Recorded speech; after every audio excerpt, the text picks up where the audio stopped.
Boa noite a todos. Boa noite. Hoje, 23 de outubro de 2020, estamos nós reunidos mais uma vez para estudarmos a obra O Evangelho segundo o Espiritismo.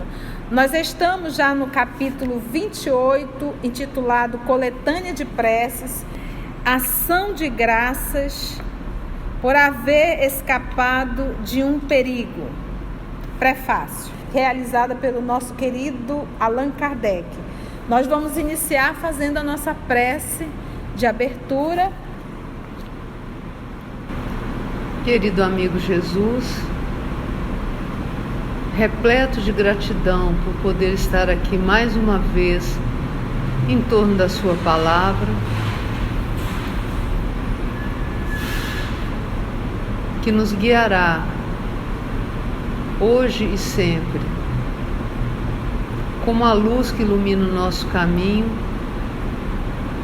nessa nossa jornada, Senhor. Agradecemos a espiritualidade amiga que também já se encontra aqui. Pedimos que intua a Conceição que dirige esse trabalho e a todos nós, Senhor, para que possamos tirar o máximo proveito desse estudo de hoje. Obrigado, Senhor. Então vamos lá. Teremos aqui então a nossa ajuda da nossa irmã Lígia fazendo a leitura da prece. Vamos para o prefácio. Ação de graças por haver escapado de um perigo. Prefácio. Pelo perigo que tenhamos corrido, Deus nos mostra que, de um momento para outro, podemos ser chamados a prestar contas do modo pelo qual utilizamos a vida. Adverte-nos, assim, que devemos estar atentos e emendar-nos. Então, a qualquer momento, a nossa história pode mudar. Você sai de casa e, de repente, você se vê em um acidente, às vezes extremamente perigoso. Aqui em Manaus nós temos muito esses container que fica rodando a nossa cidade. Nós já tivemos casos de container que literalmente virou. Algumas pessoas às vezes acabam indo a óbito, outras escapam por milímetros, vamos dizer assim, minutos. Então, olha o perigo e, como diz o nosso Kardec, a gente entendeu quão frágil é a vida física, a vida material. E que a gente sai de casa e não tem certeza se nós vamos voltar. Então, mostrando realmente aquilo que ele diz. Pelo perigo que tenhamos corrido, Deus nos mostra que, de um momento para outro, podemos ser chamados a prestar conta do modo pelo qual utilizamos a vida. Viemos a desencarnar realmente. Podemos. Vamos ver a prece. Meu Deus, meu anjo da guarda, eu vos agradeço o socorro que me enviaste no perigo de que estive ameaçado. Que esse perigo seja para mim um aviso e me esclareça sobre as faltas que talvez o tenham atraído a mim. Compreendo, Senhor, que a minha vida está nas tuas mãos e que podes tirá-la de mim quando te aprouver.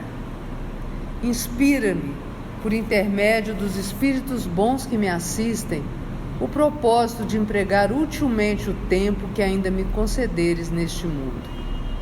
Meu anjo da guarda, sustenta-me na resolução que tomo de reparar os meus erros e de fazer todo o bem que esteja ao meu alcance, a fim de chegar menos onerado de imperfeições ao mundo dos espíritos, quando Deus resolver me chamar para lá.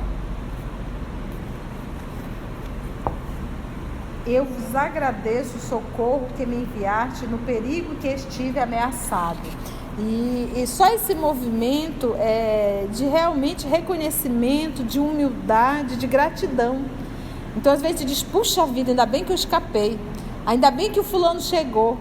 Ainda bem que eu cheguei um pouquinho. A gente não consegue entender realmente as mãos de Deus nos acudindo.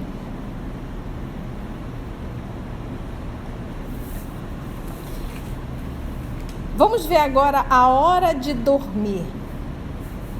Prefácio. O corpo repousa durante o sono, mas o espírito não tem necessidade de repousar. Enquanto os sentidos físicos se acham entorpecidos, a alma se desprende parcialmente da matéria e goza das suas faculdades de espírito. O sono foi dado ao homem para a reparação das forças orgânicas e morais.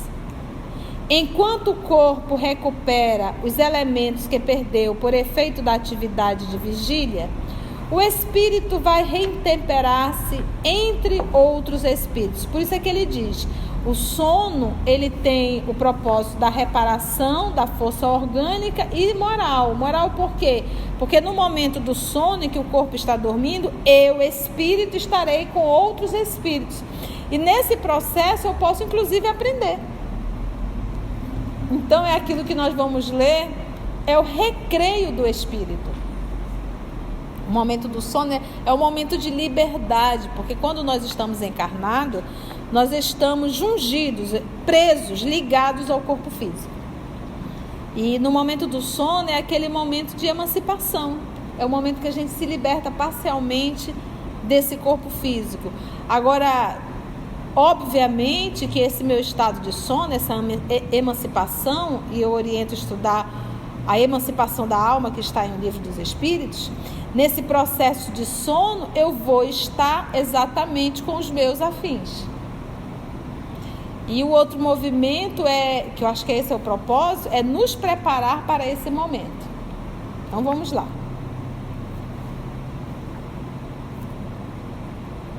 Enquanto o corpo recupera os elementos que perdeu por efeito da atividade de vigília, o espírito vai retemperar-se entre outros espíritos, naquilo que vê, no que ouve e nos conselhos que lhe dão, aura ideias que, ao despertar, lhe surgem em estado de intuição.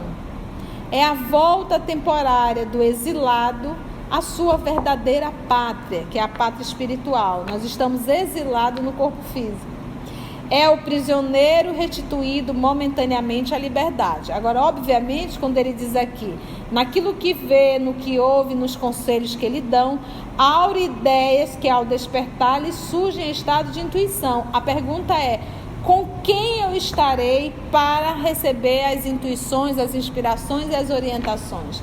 Nós estamos estudando em um livro Libertação, o caso, isso dentro da Cidade Estranha, coordenada por então o sacerdote Gregório, como é apresentado. E nós temos um caso de uma senhora casada, em que ela é levada ao mundo espiritual por espíritos realmente perversos, ao qual ela está vinculada, e que esses espíritos ensinam a ela, ensinam verdadeiramente ela a atrapalhar a vida do próprio esposo. Atrapalhar o processo de evolução do próprio esposo. Então, a pergunta sempre é, o fato de eu sair do corpo físico à noite, a interrogação é, para onde eu vou? Para que eu venha a acordar, e se as minhas intuições, se o meu comportamento foi inadequado, isso já mostra para onde eu fui. Mas, obviamente, eu vou não na condição de vítima, eu vou na condição de parceira. Há uma parceria, há uma sociedade, tá bom? Nós nunca devemos nos colocar na condição de vítima. As minhas companhias espirituais são exatamente aquelas que eu gosto, aquelas que eu tenho afinidade. Então, a responsabilidade é exatamente minha. Continua ele. Como se dá? Isso é só o prefácio. Como se dá com um presidiário perverso? Acontece que nem sempre o espírito aproveita esse momento de liberdade para seu adiantamento, tá vendo? Se conserva instintos maus, em vez de procurar a companhia de espíritos bons, busca a de seus iguais e vai visitar os lugares onde possa dar livre curso às suas inclinações. Então não me basta à noite eu pedir para ir para um bom lugar se eu não faço por onde. Não tem, porque lembra sempre disso, conforme o livro Pensamento e Vida. A lei de afinidade é uma lei divina inderrogável. Da mesma forma, o livre-arbítrio. São leis inderrogáveis. Então, o processo de afinidade, não existe absolutamente nenhuma forma de eu chegar com a Lígia e ver as companhias da Lígia e dizer assim: Lígia, eu vou aqui cortar todo o teu vínculo. Não existe. Se eu cortar 1000, ela vai ligar 1001 vezes. Porque é uma lei. Então, a única pessoa que pode fazer esse processo de mudança é a Lígia. Através como que a Lígia pode fazer isso? Você até já idealiza, eu gostaria de, mas no fundo, você sente muito mais prazer de estar com eles. Entendeu? Então, não é o que sai da boca, é o que está dentro da alma. Exatamente. E essas minhas companhias é exatamente o quê? Resultado da minha vida, do meu cotidiano, dos meus desejos. Você fala assim, a pessoa de repente está dormindo e ela fez a oração, fez tudo bonitinho como manda o figurino, tem uma conduta diária moral? Eu quero crer que sim, Tá, então vamos acreditar que essa pessoa tem uma conduta moral, que ela está se esforçando. À noite ela faz a oração, mas ao dormir, chega a determinada hora, ela acorda assustada, transpirando muito, com um pesadelo. Ok? Então aí ela tem duas situações que eu consigo enxergar nesse momento. Às vezes são recordações do passado.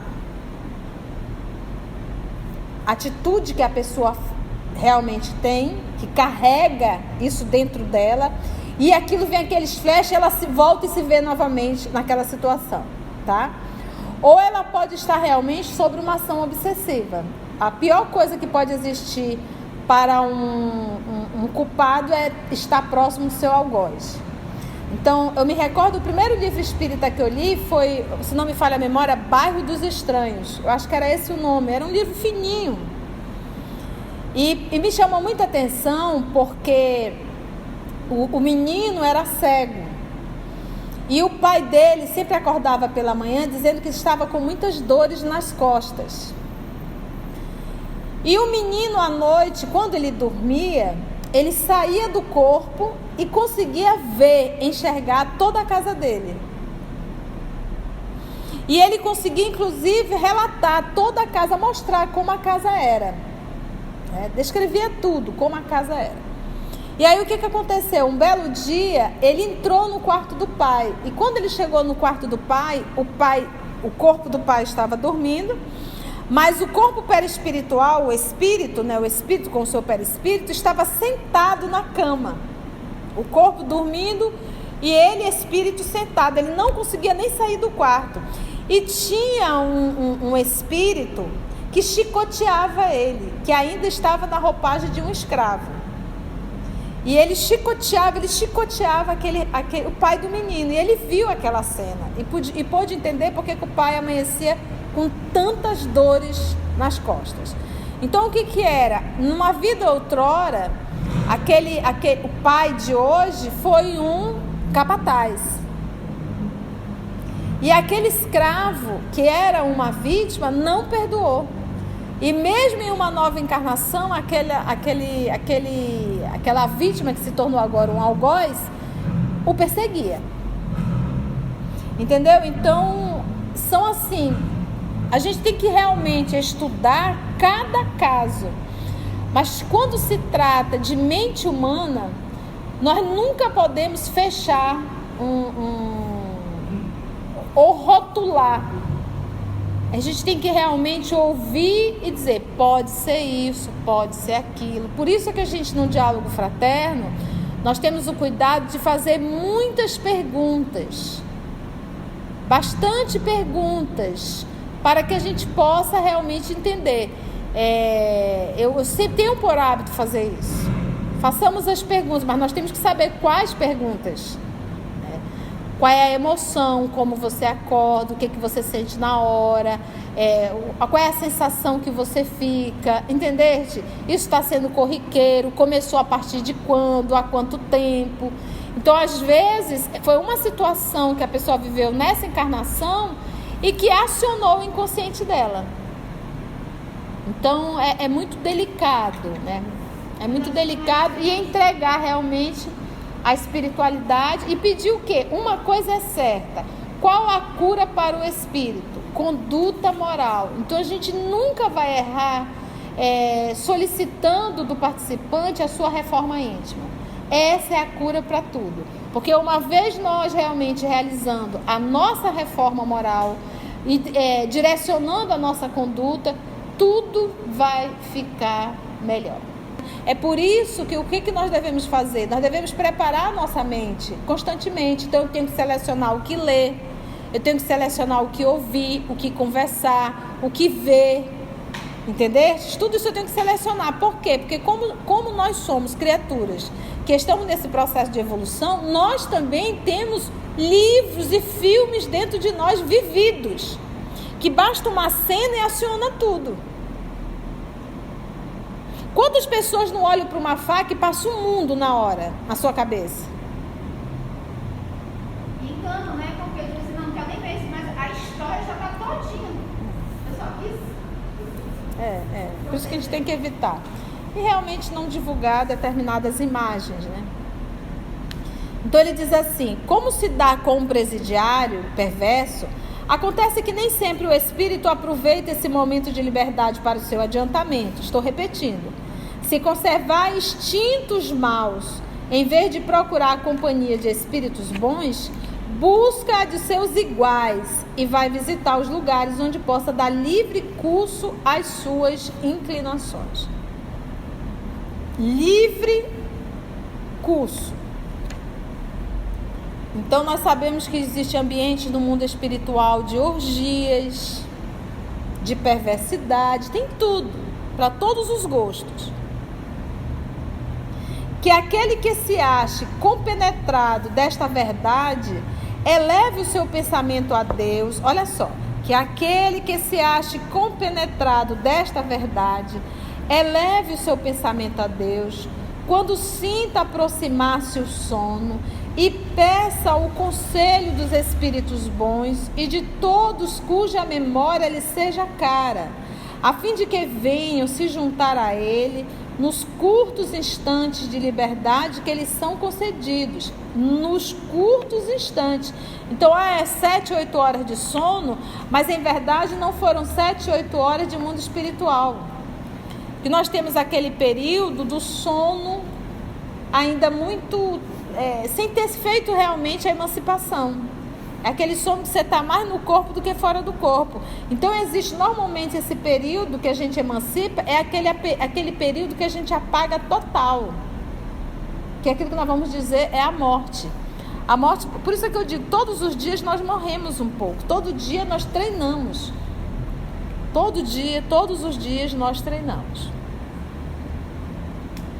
Por isso que ele diz aqui: nos curtos instantes de liberdade que eles são concedidos, e ao despertar, sentir-se-á mais forte contra o mal, mais corajoso diante da adversidade. Sentir-se-á mais forte contra o mal, mais corajoso diante da adversidade. Vamos ver a prece? Minha alma vai estar por alguns instantes com outros espíritos. Que os bons venham ajudar-me com seus conselhos. Meu anjo da guarda, faze que, ao despertar, eu conserve uma impressão durável e salutar desse convívio. E ainda uma vez mais repetimos o que o próprio Kardec colocou. Não basta orar, é necessário arar. Ou seja, é necessário eu trabalhar na minha reforma moral, ok? Senão, não vai ter jeito. Estamos certos? Vamos ver prevendo a morte próxima. Prevendo a morte próxima. Prefácio. A fé no futuro, a elevação do pensamento, durante a vida para os destinos vindouros, favorecem e aceleram o desligamento do espírito.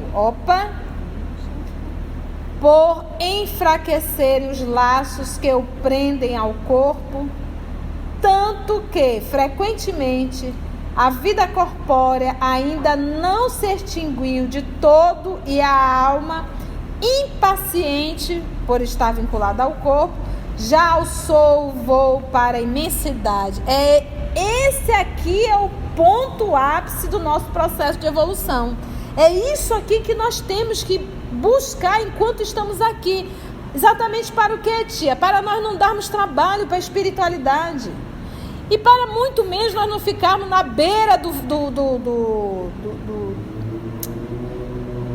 corpo, lá no cemitério. O cadáver desceu e a gente está lá ligado ao corpo. Só corre dali quando os vermes tomam conta, que a gente se desespera com barulho e sai correndo. Mas isso não é para ser feito lá, é agora. Como? Aí ele diz, fé no futuro. Fé no futuro, eu acredito no futuro. Como é que eu sei que você acredita no futuro? Através das suas atitudes. Então não é crença apenas, não é algo, é viver isso. A fé no futuro, aconteça o que acontecer, eu sei que tudo aqui é transitório. Perdi, mas fé no futuro. Vou morrer, fé no futuro. Ok? É comportamento de quem tem a certeza do futuro. Outro ponto, elevação do pensamento. Porque às vezes, elevação do pensamento, às vezes eu consigo me conter nas atitudes, mas não me contenho nos pensamentos. Então, moralizar os pensamentos. Olha. Ele diz, então, fé no futuro, elevação do pensamento durante a vida. Não é eu desencarnei, eu morri. Eu sei que eu morri, porque eu me lembro, eu estava lá no hospital, o médico disse, tal, eu morri. Então agora, para que tudo possa acordar legal e eu não vá para a cidade estranha, não venha conhecer Gregório, é só eu pensar, luz. Não te ilude que não é assim. Quando você abrir os olhos, você vai ver, oi, somos nós, os seus parceiros da vida inteira. Para onde eu vou? Para qual? Você vai para o quinto dos infernos junto comigo. Você é egoísta, vaidoso, orgulhoso, presunçoso, só pensou em ti mesmo. Sinto muito, vamos, amigão. Então é durante a vida.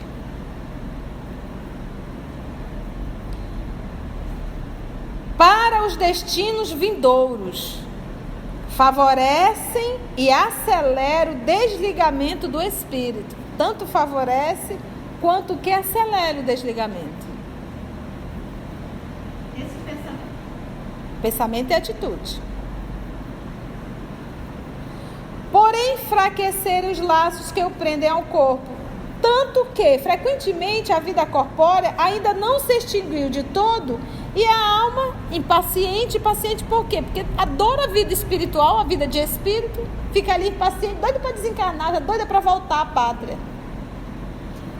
Impaciente, já alçou o voo para a imensidade. Já foi. Será que não é contrário, não? Que a pessoa Não. Esse paciente porque você está com uma patologia, você está com uma enfermidade, já está internado, já está certa a tua desencarnação, mas você atrapalha o desenlace. E fica ali agarrado. Enquanto um espírito realmente que já viveu fé no futuro, elevação do pensamento durante a vida, o corpo tem vitalidade, mas o espírito, já foi. É só o finalzinho da bateria. E outro não. Aproveita até o último fio da bateria, a bateria acabou toda e diz, daqui não sai, daqui ninguém me tira. Eu vivenciei isso, vocês uma vez. Muitos casos.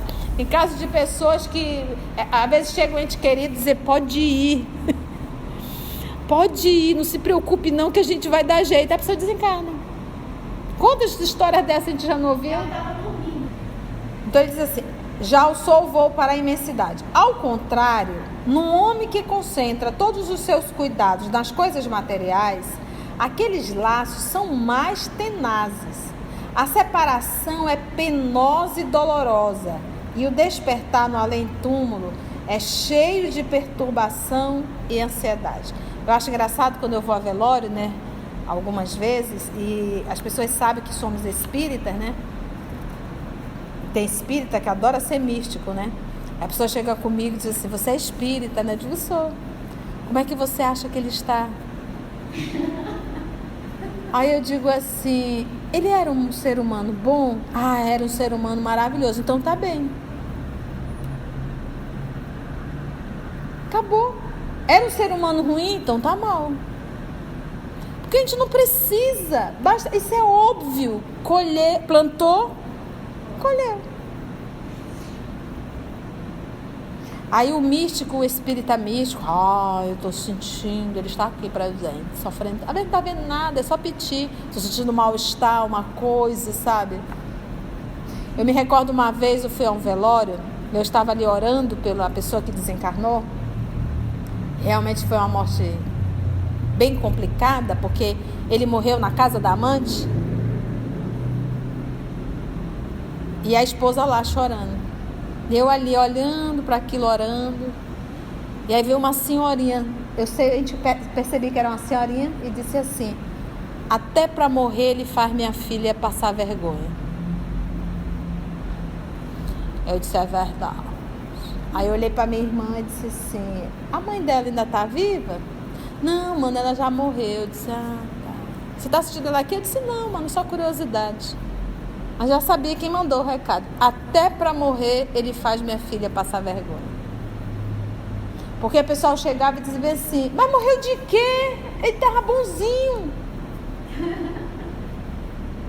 Aonde ele estava? O que aconteceu? Como contar? Então, é isso. Aí pergunta de mim: como é que ele está? No quinto dos infernos. O que a gente pode fazer? Foi fiel? O casamento é monogâmico. Você jura fidelidade. Basta a gente lembrar do nosso lar. Aonde estava a mãe de André Luiz? Plano superior. Plano superior. Aonde estava o pai de André Luiz com as duas amantes? 2 ou 3, que eu já nem lembro. 2, né? 2 que não perdoaram, fora as demais. Entendeu? Então é isso. Plantou, como diz o ditado popular, a plantação é livre, a colheita é obrigatória. Vamos para a prece? E é a última da noite.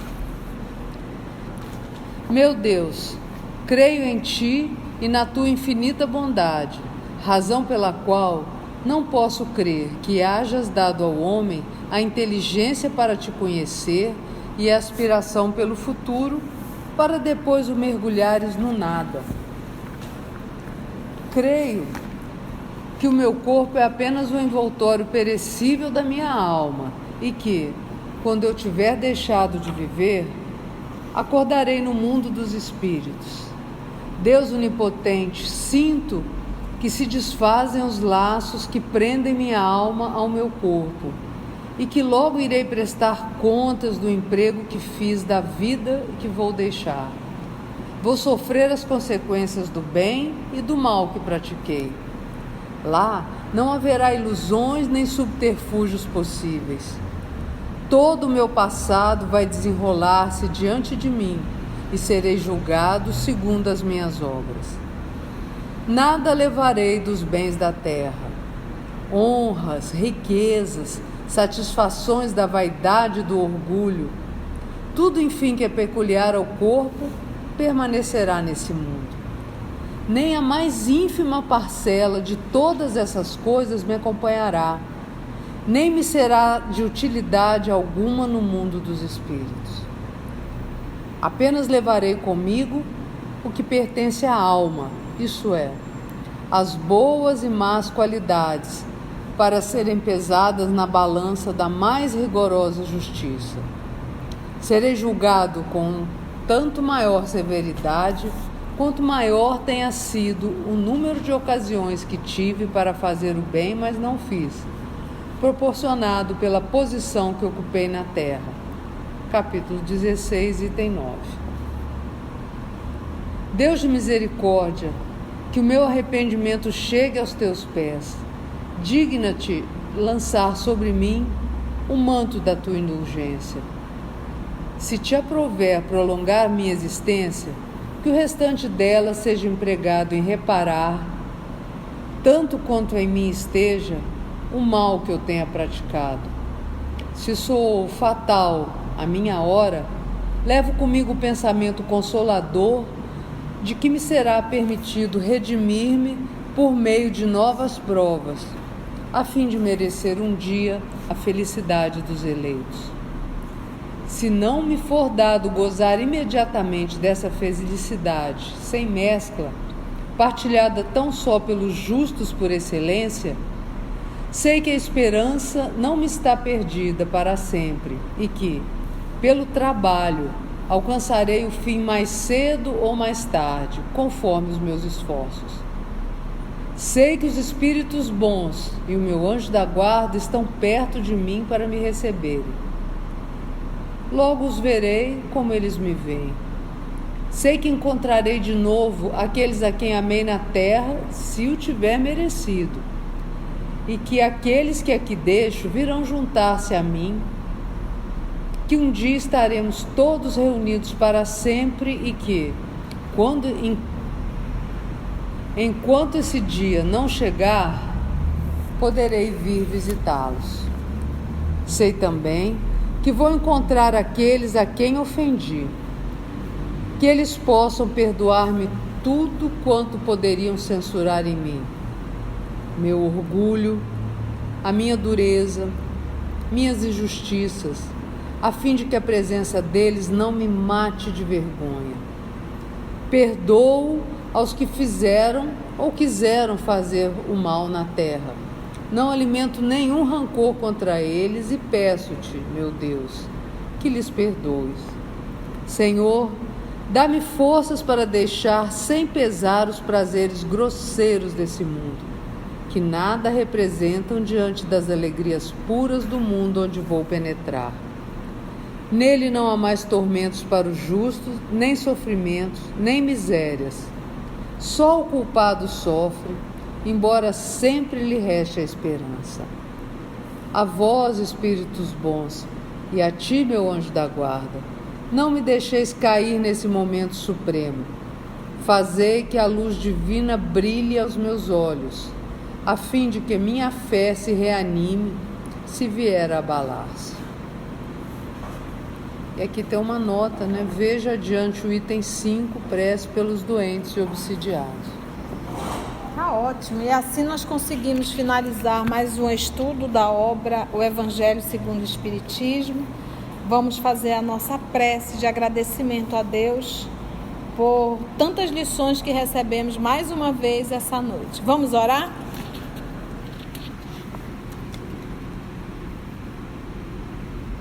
E assim, divino amigo, mestre, amor de nossa vida,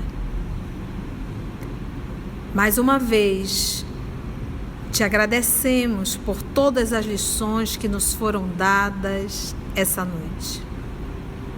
Mais uma vez, esse propósito dentro de nós de nos esforçarmos para nos tornarmos pessoas, humanos melhores, para um dia podermos alçar ao reino angelical.